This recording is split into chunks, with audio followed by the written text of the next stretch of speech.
Hello BIO178, welcome to our behavioral ecology module, which is actually our last content module for lecture this semester, which is kind of crazy. But I always like this topic of behavioral ecology for a couple reasons. I think it's almost kind of like a show and tell because we get to talk about a bunch of different types of animals. And I also like some of the stuff in this module because it's almost like a puzzle when we're using this different molecular data to determine these different things about the behavioral ecology of these different species. It's, to me, kind of like a mind teaser, puzzle teaser, which is fun for me to figure out. So hopefully you'll feel the same way. So in this module, I always like to try to start by indicating how what we're talking about is related to your everyday life. And we'll talk about several different subtopics within this behavioral ecology module, but one of the things we're going to focus on is foraging ecology. And this is actually a nice tie-in to what we've talked about previously in the semester because they use high-throughput sequencing techniques like metabarcoding to identify different species within the diet of certain species of interest. So this example that I'm showing here is a paper that was just published this month. And what they did was use metabarcoding to determine the diet of this particular type of bat, which is shown here. And the reason why this has implications for our everyday lives and why I personally thought it was interesting is that when they did this metabarcoding to study the diet of these bats, they found that these bats actively prey on mosquitoes and also other pests that can influence agriculture, like these bats eat insects that are harmful for rice paddies.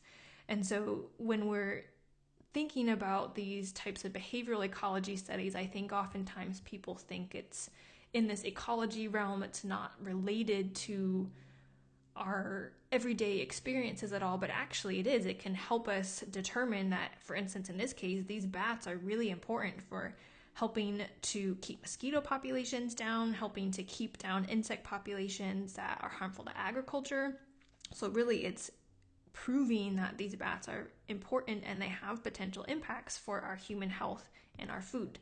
So this is an interesting tie-in, I think, and I'll put the link to this paper at the end of the module like I always do, but this is a nice tie-in integrating some previous topics we've talked about before with the metabarcoding and also how it's relevant to our everyday lives.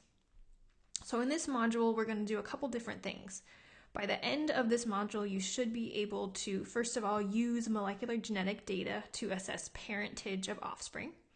You should be able to examine molecular genetic data and decide whether male or female bias dispersal is occurring.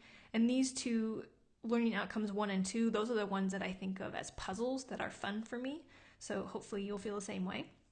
The third thing you'll be able to do is infer foraging ecology and diet information from metabarcoding results. So again, we're going to tie this in with some previous topics we've done, and we've also created some graphics related to metabarcoding in our lab.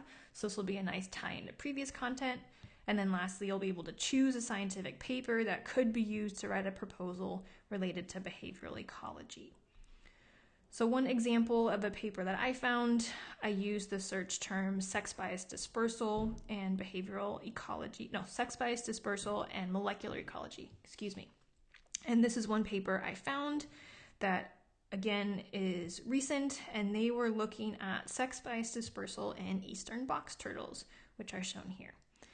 And we'll talk later in this module more about what sex bias dispersal is, but basically it means that either males or females are moving in between populations more than the other sex. So we've talked about dispersal in general before. One of the aspects of behavioral ecology is figuring out if those patterns of dispersal are different between males and females. And so in this particular study, they actually concluded that male bias dispersal was happening, which means that males are the ones that are moving between populations, and females are the ones that are staying close to home at their nest sites. So for this particular paper, they concluded that in terms of conservation for this species, it's important to first of all maintain that high quality nesting habitat for the females that are staying close to home. And it's also really important to maintain the habitat corridors for these males that are moving between populations. That's really important for the connectivity of these eastern box turtles. And of course, as I talked about previously, connectivity is really important for making sure that there's gene flow occurring, that it increases genetic diversity of the species. So there are implications there as well. This is one example of a paper that you might find when you find a paper related to this topic of behavioral ecology. And again, why this is relevant, this is, as I said, the last lecture topic for the semester. And so this is actually also the last possible lecture topic that you might want to integrate into your DRFP proposal, which is what we've been building towards and emphasizing throughout.